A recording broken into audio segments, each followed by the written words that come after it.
दोस्तों, किस्से कहानियाँ चैनल पर आपका स्वागत है। आज की कहानी है द्रौपदी चीरहरण के समय श्री कृष्ण ने द्रौपदी के पुकारने का इंतजार क्यों किया। तो चलिए कहानी शुरू करते हैं। महाभारत में द्यूत क्रीड़ा के समय युधिष्ठिर ने द्रौपदी को दांव पर लगा दिया और दुर्योधन की ओर से मामा शकुनी ने द्रौपदी को जीत लिया। उस समय दुशासन द्रौपदी को बालों से पकड़कर घसीटते हुए सभा में ले आया।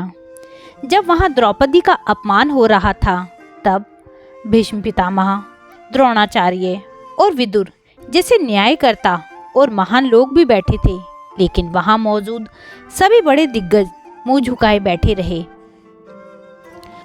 द्रौपदी को घसीट कर लाया जा रहा था। तब भी द्रौपदी को यह भान नहीं था कि मेरा चीरहरण होने वाला है। जब दुशासन से भरी सभा में द्रौपदी की साड़ी उतारने के लिए कहा गया, तब द्रौपदी को इस बात का एहसास हुआ कि संकट बड़ा है। उस वक्त उसने अपने सबसे प्रिय सखा भगवान श्री कृष्ण का नाम पुकारा, हरि हरि अभ्यम कृष्णा अभ्यम। उद्धव गीता या उद्धव भागवत में श्री कृष्ण के सखा उद्धव उनसे इस संबंध में कई सवाल करते हैं।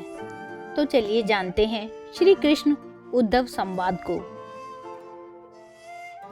उद्धव कहते हैं, हे कृष्ण, आप पांडवों के आत्मीय प्रिय मित्र थे। आजाद बांधव के रूप में उन्होंने सदा आप पर भरोसा किया। कृष्ण, आप महाज्ञानी हैं।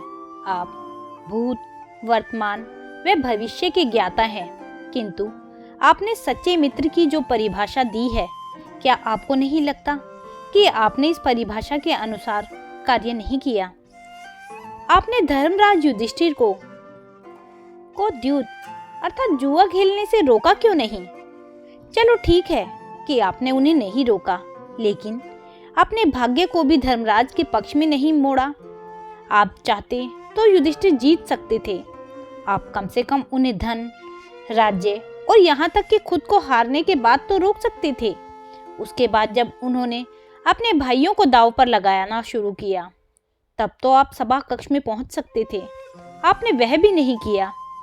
उसके बाद जब दुर्योधन ने पांडवों को सदैव अच्छी किस्मत वाला बताते हुए द्रौपदी को दांव पर लगाने को प्रेरित किया और जीतने पर हारा हुआ सब कुछ वापस कर देने का लालच दिया, कम से कम तब तो आप हस्तक्षेप कर सकते थे। अपनी दिव्य शक्ति के द्वारा आप पासे धर्मराज के अनुकूल कर सकते थे। इसके स्थान पर आपने तब हस्तक्षेप किया जब द्रौपदी लगभग अपना शील खो रही थी। तब आपने उसे वस्त्र देकर द्रौपदी के शील को बचाया, अर्थात बचाने का दावा किया। लेकिन आप यह दावा भी कैसे कर सकते हैं? उसे एक आदमी घसीटकर सभा में लाता है और इतने सारे लोगों के सामने निर्वस्त्र करने के लिए छोड़ देता है। एक महिला का शील क्या बचा? आपने क्या बचाया? अगर आपने संकट के समय में अपनों की सहायता नहीं की, तो आपको आपात बांधव कैसे कहा जा सकता है? बताइए, आपने संकट के समय में सहायता नहीं की तो क्या फायदा? क्या यही धर्म है? इन प्रश्नों को पूछते पूछते उद्धव का गला रुंध गया और उसकी आंखों से आंसू बहने लगे। भगवान श्री कृष्ण मुस्कुराते हुए बोले, प्रिय उद्धव, यह सृष्टि का नियम है कि विवेकवान ही जीतता है। उस समय दुर्योधन के पास विवेक था, धर्मराज के पास नहीं। यही कारण रहा कि धर्मराज पराजित हुए। उद्धव को हैरान परेशान देखकर श्री कृष्ण आगे बोले, दुर्योधन के पास जुआ खेलने के लिए पैसा और धन तो बहुत था, लेकिन उसे पासों का खेल खेलना नहीं आता था। इसलिए उसने अपने मामा शकुनी का द्यूत क्रीड़ा के लिए उपयोग किया। यही विवेक है। धर्मराज भी इसी प्रकार सोच सकते थे और अपने चचेरे भाई से पेशकश कर सकते थे कि उनकी तरफ से मैं खेलूंगा। जरा विचार करो कि अगर शकुनी और मैं खेलते तो कौन जीतता? पासे के अंक उसके अनुसार आते या मेरे अनुसार? चलो इस बात को जाने दो।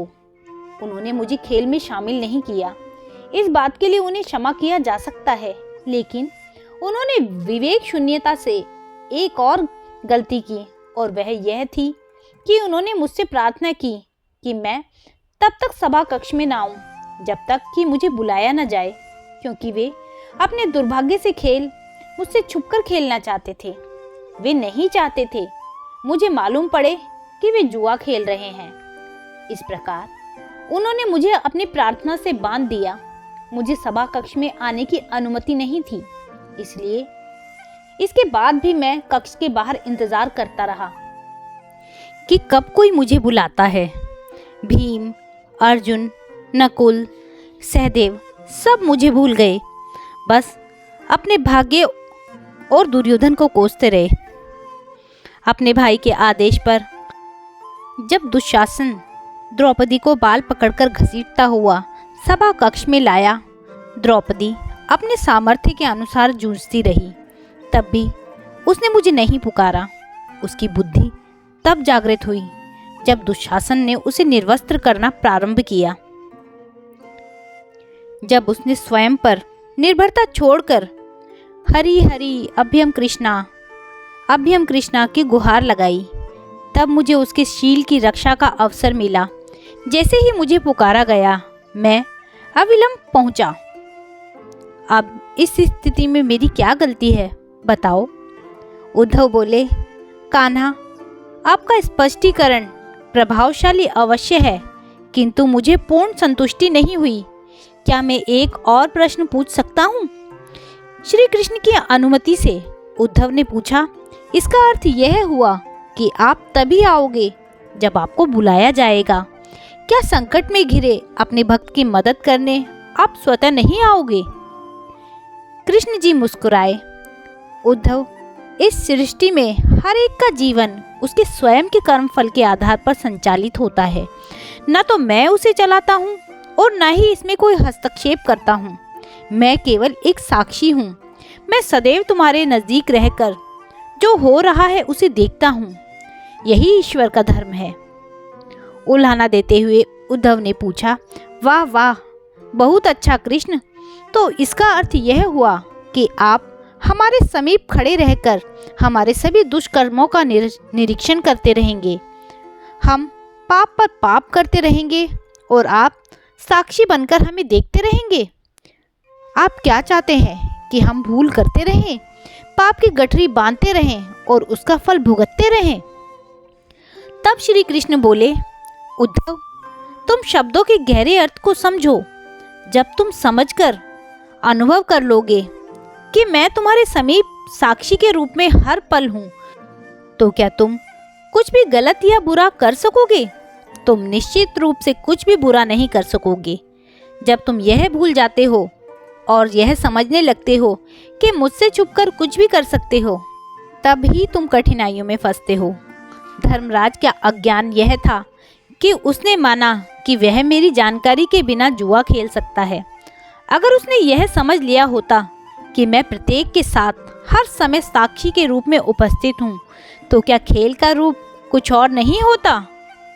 उद्धव मंत्रमुग्ध हो गए और बोले, प्रभु, कितना गहरा दर्शन है, कितना महान सत्य।